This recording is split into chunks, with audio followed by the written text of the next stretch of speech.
الناس اللي هي بتبقى بتصطاد فعلا، يعني تبقى عارفة ان انت في بينك وبين حد مشكلة، هي تصاحب صاحب المشكلة، وتكتشف بعد كده ان هي بتتكلم عليك، وتكتشف بعد كده ان هي اللي بتفتح السيرة وبتجيب في سيرتك وبتتكلم عنك وبتقول، وبتكتشف بعد كده كمان ان هي فتحت السيرة عشان الاخر يغلط فيك. ده بيرضي وبيشبع شيء عندهم.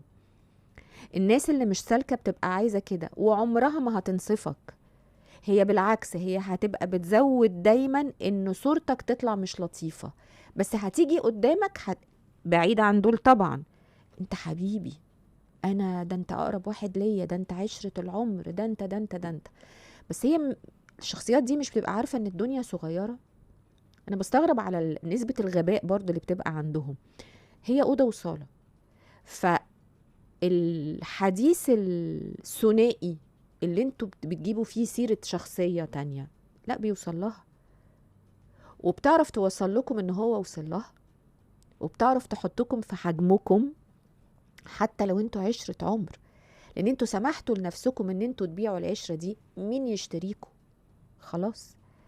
يعني اللي بيعمل كده ما بيتبقيش عليه. ومع الوقت ومع العمر فعلا بتحس ان انا هو هل انا بتنفس؟ انتوا بتدوني الاكسجين اللي انا بتنفسه؟ لا، شكرا.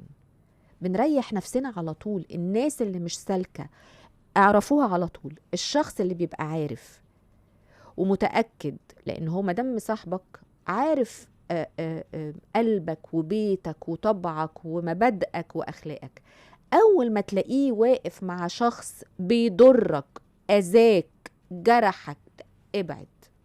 مش صديق، مش امين، مش باقي عليك، بتاع مصلحته.